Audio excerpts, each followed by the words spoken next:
This is heartbreaking. A girl is missing, and her father is supposed to head off to Iraq in the coming weeks. Lindsay Bound disappeared on June 26th. She was taking just a short walk from her friend's house to her home in McCleary, Washington, but she never made it. Yesterday was her 11th birthday.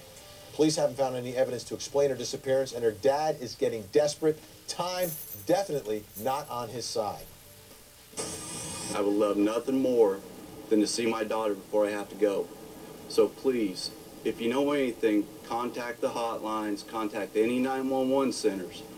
But please, bring me my daughter home before I have to leave. Joining me now on the phone is Jacob Jones. He's a reporter for the Daily World.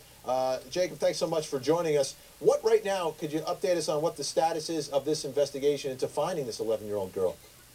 Well, with yesterday being her birthday, they wanted to start off the week with a big push. They brought out dozens of new volunteers to search some nearby off-road vehicle parks, and they had the father go in front of news crews to make his public plea for any new information.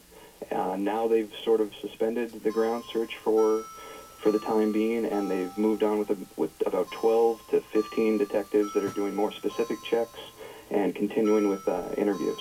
In the meantime, the father is set to be deployed to Iraq, and we got a statement from the Tennessee National Guard which says the unit is supporting Scott during this time. That comes from Randy Harris from the Tennessee National Guard.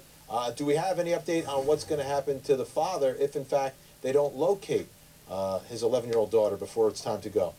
From what I understand, his superiors have been working with him best they could. It took him a couple of days to get leave and get out here. He showed up on Friday, and since then they've just been trying to buy him as much time in the area as possible. I think they can maybe afford to have him stay out for a couple of weeks, but they're really not sure how long he's going to be able to hang around. Unbelievable. Now, we're looking at some photographs here. This just looks like a quiet neighborhood. Describe it for us. You know, is this the type of neighborhood where strangers could be driving through randomly, or is this a neighborhood where you got some houses and some yards and that's all, and it's just a regular suburban neighborhood, looks like? Well, it's absolutely a quiet area. It's a very small, rural sort of town, only about 1,500 people.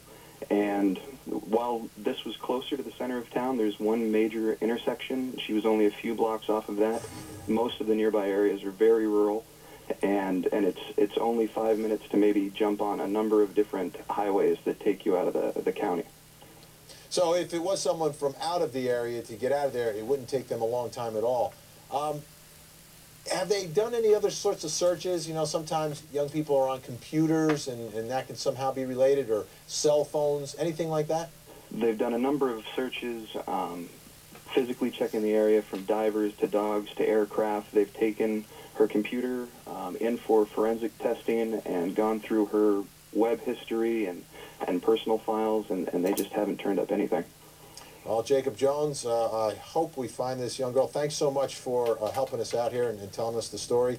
Jacob Jones from the Daily Word reporting for us tonight. Unbelievable. Now, cops gunned down a serial killer in North Carolina.